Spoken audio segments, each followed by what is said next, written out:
ทาสีแดงบ่ได้ยิ่งเล่นกัดกัดเจ้าจะทำเมท่าเลยเจ้าขับหมูอบเด้อเราอดละโดยทาสีแดงบ่ย่างหมักสีแดงแต่ญาติดีสีแดงย่างหมักบ่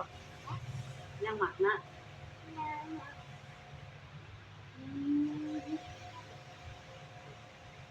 รวมตัวใหญ่สอง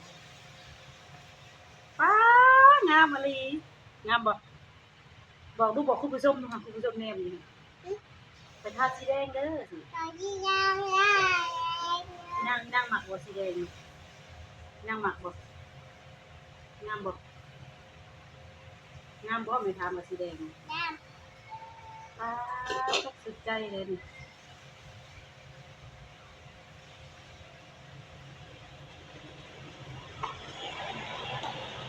ถ้าเอาไปอ่านหน่อยจะไปขอผมเด้อถ้าได้นะไปขอผมป้างามมะลีมือกูได้สิมางามแต่ดีนะ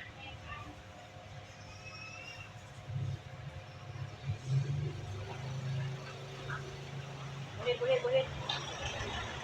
าทาดีๆมันจะเอาไปให้อบอยู่ดีๆอย่าติ้งอย่ามันสิเปื้อนลูกป้าตัวอย่างทาสีแดงตัวอย่างยังไม่เป็นหินเอาไปอบไปดิค่อยเอาเข้าเออมาเบิ่งเลยมาเบิ่งเลยกับทาสีแดงบ่ทำที่หน้าเจน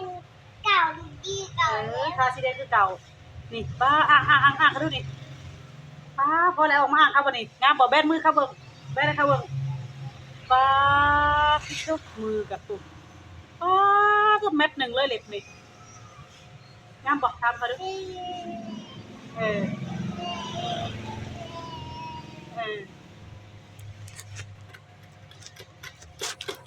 นั่งหมักสีแดงบ่ลูกมาไอ้มาเบิ่งนี่เอายังเขาเบิ่งดูยังเขาเบิ่งงามงามแล้วเด็กเป้งามแล้วสิไม่ได้ก็ไม่เขามือนะเขาไปอบอีก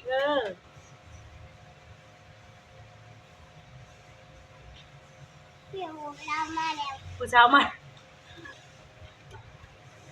สาวไปใส่สิเราไปไหน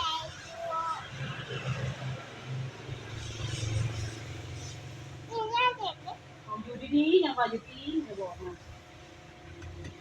กีฬาจะได้นั่งอยู่ข้างจะกีฬาได้เนี่ยมันจะปีมันจะกีฬาจะได้เล่นงามนะ